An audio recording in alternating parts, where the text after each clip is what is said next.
Some of my favorite words in Scripture are found in the book of Zephaniah. But before we get to those words, we have to get to those words. That means that we must start at the beginning.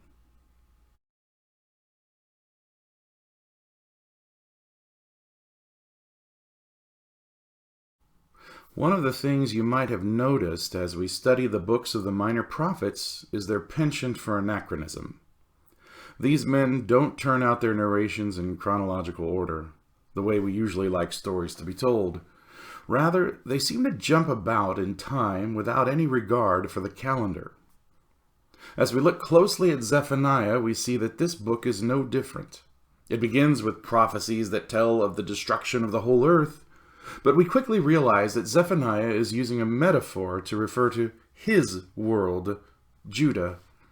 Then he goes on to rage against several of the surrounding nations, all of whom would eventually fall before the military might of Babylon, though not necessarily in order.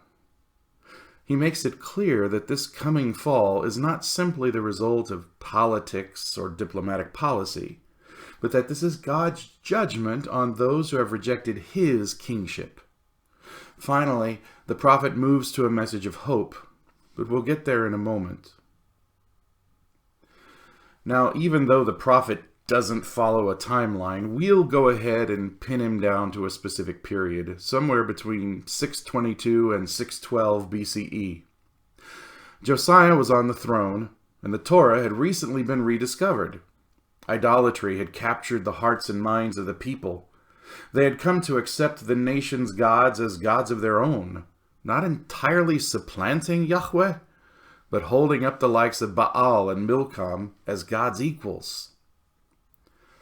In spite of Josiah's best efforts to reform the nation's religious practices and restore the monotheism taught by Moses, these efforts were too little too late. Zephaniah was witnessing his whole world falling apart around him. To make matters worse, God told him exactly what was happening and what the result would be. The book begins, "The word of the Lord that came to Zephaniah, son of Cushai, son of Gedaliah, son of Amariah, son of Hezekiah, in the days of Josiah, son of Ammon, king of Judah. I will completely sweep away everything from the face of the earth. This is the Lord's declaration."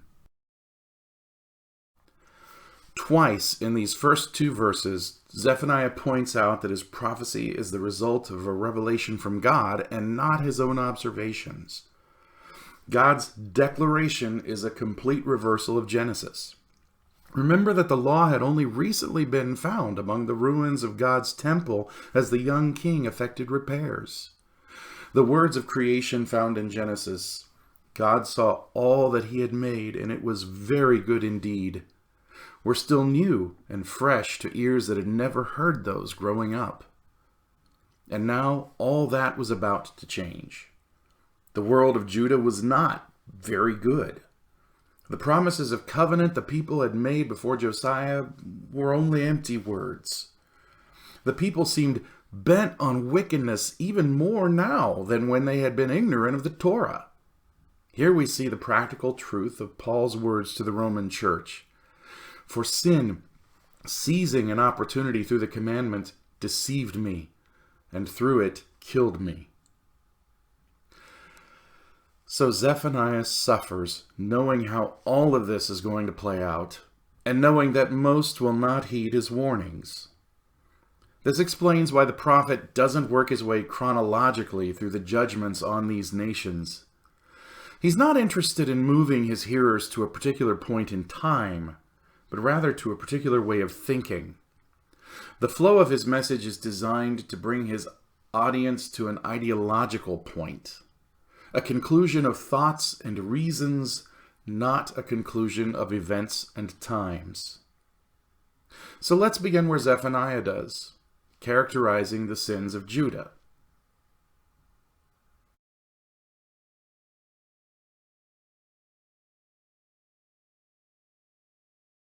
"I will stretch out my hand against Judah and against all the residents of Jerusalem.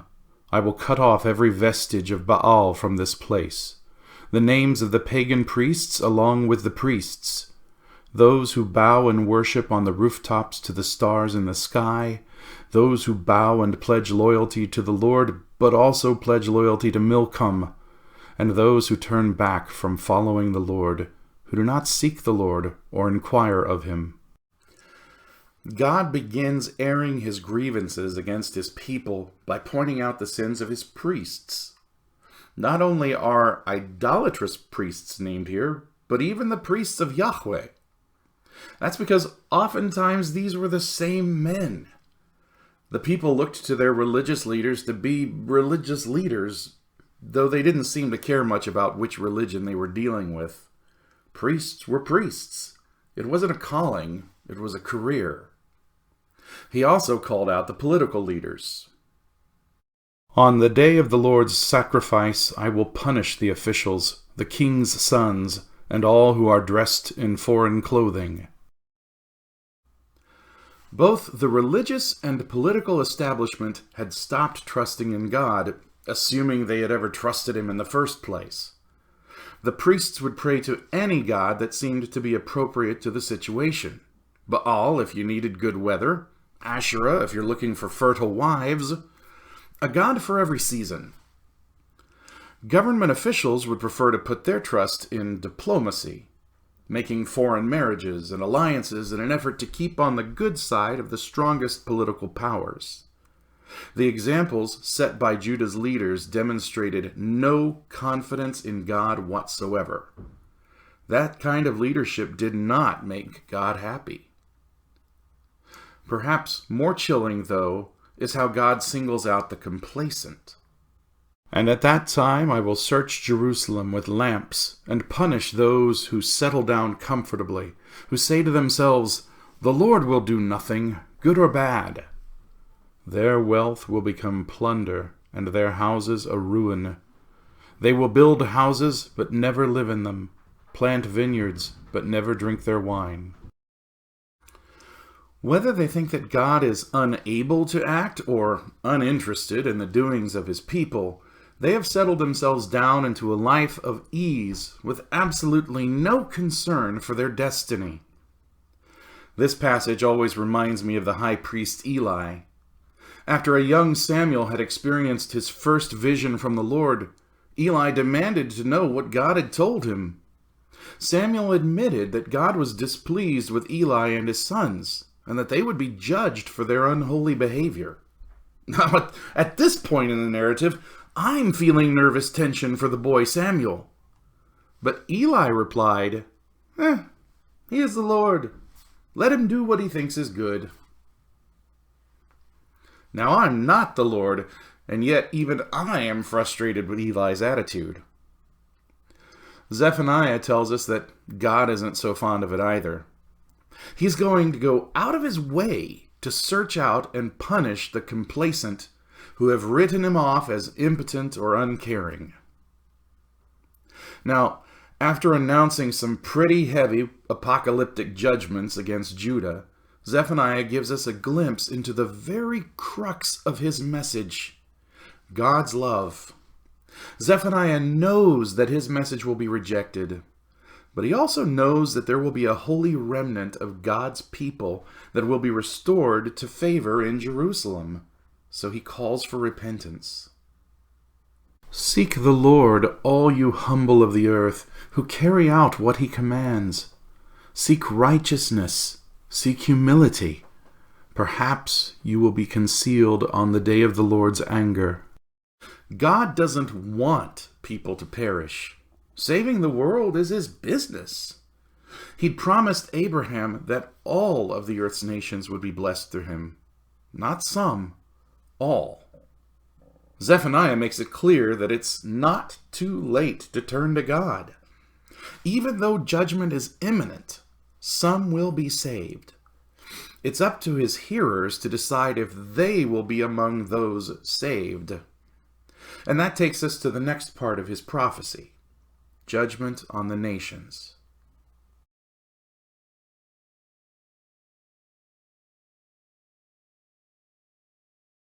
Here, Zephaniah mentions a handful of nations. Philistia, Moab, and Assyria. Of these, Assyria, though mentioned last, will fall first. But Zephaniah isn't concerned about the when. Really, the when doesn't matter, because their ends are inevitable. Again, the point here is that these nations are going to fall by the hand of God, and not from political causes. But why? What are they guilty of? Well, no specific charge is laid against the Philistines, but Zephaniah implies that they were getting their just deserts because of the way they had oppressed God's people. Their relationship to the God of Israel had been nothing but contentious from the time that Joshua led Israel across the Jordan to the time of Zephaniah's prophecy. They had taken refuge in an imagined superiority, and perhaps their proximity to Egypt, one of the world's superpowers. Their complacence was to be their downfall. Moab is called out specifically for their rejection of God and their arrogance. Moab's own fortunes had been up and down, so it seems all the more petty that, when things were going well for them, they would turn against their neighbor Judah. God tells them that they will become a desolation. Sure enough, during the Persian period, Moab disappears from the historical record. Then there's Assyria, the current reigning champion in world empires. They felt that they had no need for God. Now remember, it was only about 150 years earlier that Nineveh, Assyria's capital, had experienced revival after Jonah's preaching. At that time they had acknowledged their need for God, but now they had utterly rejected him. They found comfort instead in their military might and their many conquests. As they had rejected the Lord, he had rejected them. Their might wouldn't be able to save them from God's judgment. If we look carefully at these nations, we see that their sins weren't any different from the sins of Judah. That should give us pause. The people of Moab or Assyria were not any worse than those in Jerusalem. They were people who had heard the word of the Lord. Moab knew him at least through Balaam, and Assyria through Jonah. But they had rejected God and his word to do what they pleased instead of what pleased God. Now, once again, Zephaniah turns his eye on his own people. He uses Jerusalem as a metonym representing her political and religious leaders, reiterating how their behavior led the whole nation astray. When it comes to judgment, we see that Judah can't expect much better than Philistia, Moab, and Assyria. They've all sinned and fallen short of the glory of God.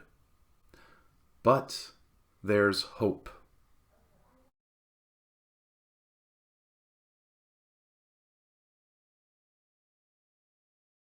For I will then restore pure speech to the peoples, so that all of them may call on the name of the Lord and serve him with a single purpose. From beyond the rivers of Cush, my supplicants, my dispersed people, will bring an offering to me. On that day you will not be put to shame because of everything you have done in rebelling against me. For then I will remove from among you your jubilant, arrogant people, and you will never again be haughty on my holy mountain. I will leave a meek and humble people among you, and they will take refuge in the name of the Lord. The remnant of Israel will no longer do wrong or tell lies. A deceitful tongue will not be found in their mouths. They will pasture and lie down, with nothing to make them afraid. Here we see a twofold restoration.